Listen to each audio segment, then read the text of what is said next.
One more live stream, one more day for me before old Wicked Willie here gets to go home to good internet, better lighting, better food. Head to the airport a little bit after we wrap up the live stream today.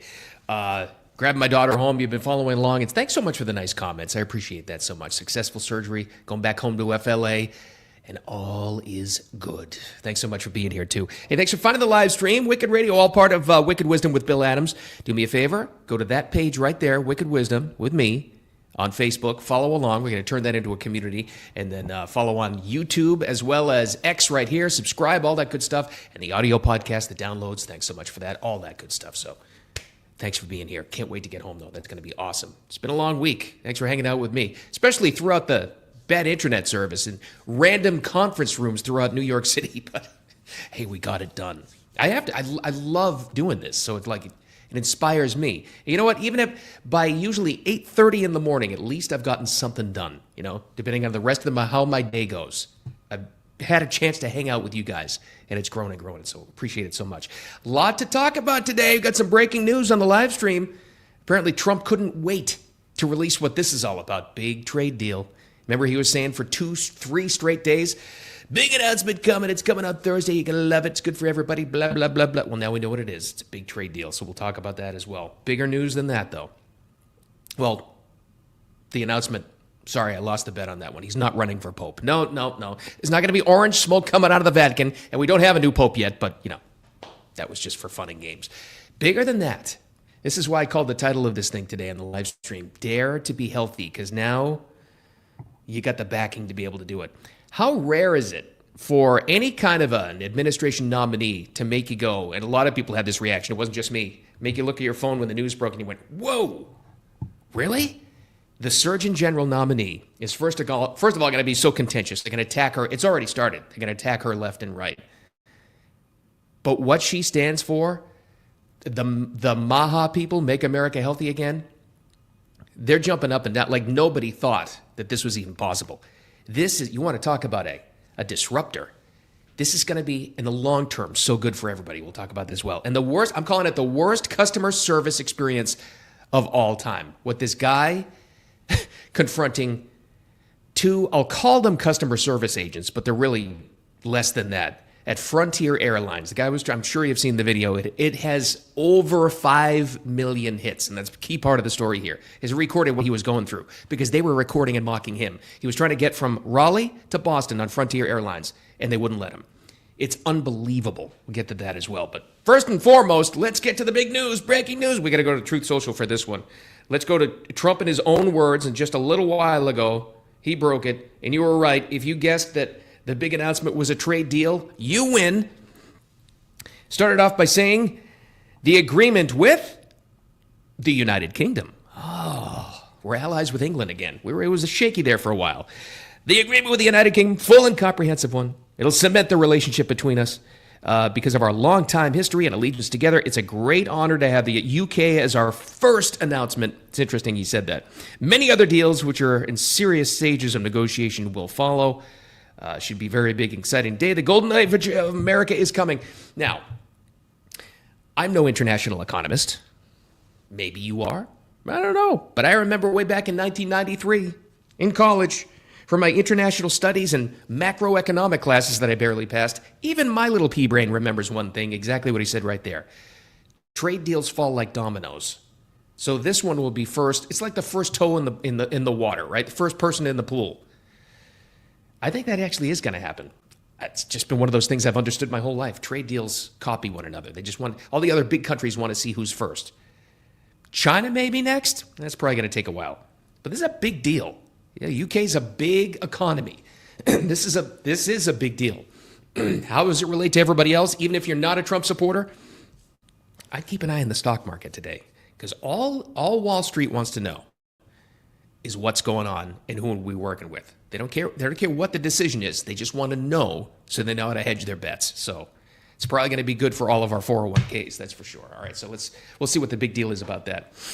And yeah, I mentioned there, joking around in the introduction, no Pope yet. If you're listening to this later or on the replay or the audio version, maybe we have a Pope by now, but nothing yesterday. They had a couple of votes, just black smoke out of the Vatican. No Pope yet, nothing yet. So we'll have to wait on that as well. Now, this was the big news. Like I said, how often is it? And this is why there's so much news these days and why so many people are like so aware of what's going on in the world. Love him or hate him, Trump is a change maker and creates news. I mean, there have been whole administrations in the past where it's like you'd barely notice, right? Example, like can you go back now to the Bush or Obama administration or Clinton administration or even further back and be able to name like secretaries of all these different departments? It's like a giant civics course with this guy because they're big names. And when he does it, like with this trade deal announcement, he knows how to make news. He's one of the presidents, and this is one of the administrations that kind of dictates the news cycle. That's why there's so much, what seems like politics, and it is so newsworthy these days because it's a big deal. But even that said, how often have you ever seen the nomination of a surgeon general make this kind of news? Because it's already happened. The attacks are already underway. Oh my God, they're going to attack her left and right. But even I was like, whoa, this is going to be a big one. Because I am familiar with her work. Just I've listened to a lot of her interviews and I haven't read the book, but her name is Casey Means. She is the new nominee for the Surgeon General. Trump pulled the nominee of Jeanette Nisha-Watt there, the Fox News surgeon. So that's a good move. Feel bad for her, but they'll give her something else. Casey Means, who probably the odds are she will be the Surgeon General, she takes a holistic approach to everything. She's a best-selling author. She has been on a tirade for over a decade now, talking about treating the whole body. That's what a holistic approach means, right? She's all about metabolic health, and she has blasted the food and the drug agencies in the country, which is where it's going to be interesting for you and me to see who actually comes out against her, because this is going to be an amazing thing to watch for all of us. But like I said, now you've got the gut, now you've got some backing to get healthy. What's she all about? Well, listen to this interview. This is on Bill Maher, I think like maybe 4 months ago when the whole RFK thing and Maha was first picking up. This is her interview on Bill Maher just a couple of months ago. This is what she's all about. So more than a health epidemic, which is what we have in this country, I mean, health is getting destroyed in the United States, which you don't really talk about because it's not profitable to heal in this country. It's profitable to keep people sick and then drug them. How many of us have said that, right? There's no, it's expression. It's like a trope now. No cure. There's no money in a cure. Why haven't we cured cancer yet? It seems like we should have. Because there goes that industry, right? It's just true. I mean, it's just true. It is. And this is also true. Where we don't treat, and if you've ever gone through any kind of a medical situation, you know exactly what this is like. We have been taught in our medical system for years, our whole lives, 100 years. You've got specialists, and they're amazing at what they do. They work hard at what they do. And yes, they have come up with miracles. But your orthopedic guy just treats that, right? And there's an oncologist, if you got cancer, he treats that. There's a brain guy. There's the guy that's just worked with podiatrists. They just deal with that. Holistically, treating the whole body. And I got to give him credit on this because I honestly have to say the Chinese figured this out like 1,000 years ago. You've got to treat the whole body, including starting with gut health. And she's all about that as well. Last year, and here's where she's really going to take a lot of heat, she flat out attacked the food industry and how corrupt they are. She had a hearing before Congress, and she said 99% of our farmland in our country, 99% of it, is poisoned with synthetic chemicals. From China, they don't poison their own, but they poison ours. And Germany as well, with a lot of stuff that's banned in Europe. Here's another thing she said, and this was about a year ago. Tasteless chemicals are strongly linked to autism, ADHD, sex hormone disruption, thyroid disease, sperm dysfunction, Alzheimer's, dementia, birth defects, cancer, obesity, liver dysfunction. Fun, huh? Fun stuff from pesticides. Now, here's where the fun starts. Watch to see who comes out against her. She mentioned there, or I mentioned there, it was all part of the same hearing. She mentioned that the main contributors to these synthetic chemicals in our food, and it's everywhere, you can't avoid it. You can't. You just can't. We're not there yet. Are from China and Germany. They don't allow it in their countries, but they allow it here. Now, who comes out defending the chemicals first and foremost? You want to venture a guess? politicians paid off and funded by China? It's my guess. Get mad at me all you want, but that's exactly what my guess. That's exactly why we haven't fixed this problem. Plus the whole approach. This is why it's like, if you were afraid to come out in your own social group and say, yeah, I'm going to I'm going to try to stop eating processed foods. And your friends are like, oh, you're a fool. What are you doing? Here's the change, because it's going to take a long time. Now you've got this lady who's probably going to be, and I really do hope, is the Surgeon General, who promotes and talks about this stuff, about holistic healing and getting healthy again and getting this crap out of our food system, who talks about this openly all the time. Now you're not such a weirdo for trying to get healthy. Now you've got a backing. That's why I say dare to be healthy. This is great news for all of us. Now, what is she going to be able to do in, well, really 3.5 years? Not a lot. Are you going to clean up the entire food system? No, I don't think so. But she's going to start the conversation. All of this conversation is going to start. And that's how any change gets going. Anything, right? You got to get it into society first and get people to start talking about it. That's what this lady has already done. And now that she's even on a bigger platform, and she's got the whole MAHA people, the Make America Healthy Again people, all behind her. This is a massive, massive change. And like I said, it's so weird that a change like this would come from a nominee, right?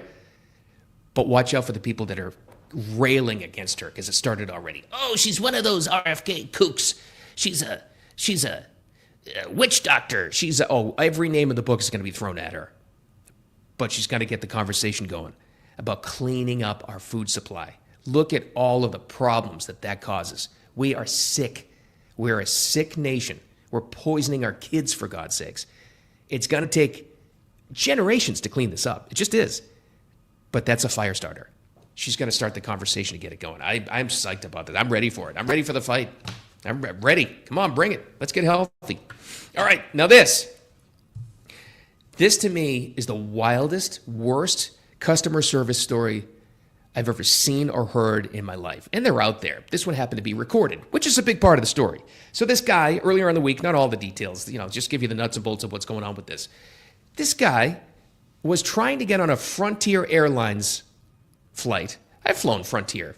Absolutely no frills, like nothing. Like, I don't think the seat even goes back. I've only taken it like once, like a regional airport kind of thing. It's okay. But apparently they hire out, they contract out like these vendors to handle their front desk gate agent kind of people, I guess. I don't know. I guess that's the cause of the problem. Well, they need to hire some better people, because what this guy went through in Raleigh trying to get to Boston is insane. Background of the story in this video, you've probably seen it already. It has over 5 million views. And good, because this is what's going to clean this up. So he shows up apparently early. What have we all been told about flying these days? Show up early, especially with this Real ID thing. Well, earlier in the week, this guy shows up apparently hours early before his flight. And that's a problem with Frontier. So they nickel and dime you, I guess. And it's a $25 fee. You'll hear in the audio, he's more than willing to pay the fee. And they won't let him. Fine, whatever. Back and forth. It is this, it is that, whatever. Here's where it gets bad. And you've probably seen this. I hate to even call them customer service reps. They start mocking the guy. And we only are aware of the story because he took out his phone to film them, because they were filming him, both of them, and mocking him. And like the finger wagging in the face and everything else. And you'll hear the guy plainly say, I'm more than willing to pay your fee. What's going on here? I paid for a ticket. And he just wants his service for what he paid for. It spirals down from there. The amazing thing is how much criticism this guy's getting. Not from everybody, but it's still out there. I'm calling it the worst customer service experience of all time, what this guy experienced. And you can imagine what it looks like, even if you haven't even seen the video. I paid for a ticket. And you Yeah, paid I paid for a $25 ticket. agency fee, and you checked in 3 hours later. Hello. I just And you said that thought you I. was gonna get on your flight. Yeah, I And just you thought said you was that gonna I get on your would flight. pay the And you thought you was gonna $25. get on your flight. And you thought you was gonna get on your flight. And you thought you was gonna get on your flight. And you thought I can't even, these are one of those things where I like tell the story and what's going on here, and it is a big story. It's viral, obviously. I always, and you probably do the same thing, go back to and default to what would I do in that situation? Because I don't think I would even be as calm as him. And he was getting pretty worked up. He's willing to do everything they're asking for. Just wants to check in. And by the way, a little aside here, He's got a family, like 3 kids with him too. So he's probably trying to check in early, get them some food, whatever, get back to Boston, get out of Raleigh, whatever it is. And he's getting mocked by the people. Oh, by the main girl there who said, "Please, sir, get out of my personal space." How often do you hear that all the time now in customer service? "You're in my personal space." Yeah, no, here's the thing. I'm a paying customer. You're in my personal space. This is such crap. Customer service has fallen so far down the drain. This guy's exactly right to film this and post it. And now it's on first it was, on the social media channels. Now it's on the big main news networks, which I say is good. I'm fully in favor of turning this around and recording them. If they're recording you and mocking, I would 100% take out my phone if they're doing that. 100%. They start mocking me and he was willing to pay the $25 agent fee. Is that what they call it? Here's the amazing thing. It took all day yesterday. I was waiting for some sort of a statement because Frontier Airlines has been tagged on at least X, I know. Oh my God, thousands and thousands of times. I didn't hear all day long that these 2 that harassed the customer got fired. Read in the New York Post article that their update last night that came out that apparently they are contracted vendors, I guess, that work on it, who are no longer associated with something. Okay, fine. So that explains why they weren't fired. They just don't associate with them anymore. Still, though, and hopefully by the time you see this, maybe on replay or hear it later, hopefully there's some kind of a statement from Frontier Airlines. Because you know what hasn't come out yet? A statement from Frontier Airlines. This is preposterous what's happened. The amazing thing to me is how many people, not the majority, but how many people in comment sections of the posts online or his video or all the other social media that picked it up that are calling this guy in the wrong. Sir, who don't understand the entire situation. Yeah, it's true. We don't know what led up to this, but it sounds like he was in the right. It does to me. It infuriates me, and I wasn't even involved. If you just followed the rules, he wouldn't have this problem. Because he wants to check in early and is willing to pay the fee for that? Like, are you kidding me? Really? If you're ever encountered by anything like this, I would 100% react like this guy did. Hopefully. I hope and pray that I was as calm as this guy, and that's all I did. Because let me tell you, under the stress that I've gone through and you're probably going through these days, my temptation is to jump over that counter, but you can't do that. Nobody advocates that. But to turn it around on them and post this online, yeah, 100%. 100% in that guy's favor for dealing with the worst customer service experience of all time that way. Oh my God. That has to stop. It's got to start with these companies. I'm still looking. Any comment from Frontier Airlines? Yeah, no. Jeez. All right, speaking of airlines, I got to get out of here. I'm out of material. Thanks for hanging out with me. Back home studio for Wicked Wisdom and Wicked Radio live stream tomorrow. I can't wait. Internet connection will be better. Lighting will be better. All that good stuff. And gotta get to the phone. Apparently, not that many problems across the nation's airports with the Real ID problem yesterday. Hopefully that's the same today. I don't know. We'll see. In the meantime, thanks for hanging out with me. Appreciate you as always, whether you're listening to this in the audio podcast, wherever you like to get those. Just look for Wicked Wisdom with Bill Adams or online, and do me a favor, follow those at Wicked Wisdom on Facebook and at YouTube, here on X. Like, follow, share, all that good stuff. And I appreciate you as always. With all that said, thanks for hanging out with me throughout this crazy week. Have a wicked awesome Thursday. And pay attention to that trade deal Trump's going to announce later on. It might be the first of many, hopefully anyway. Talk to you soon.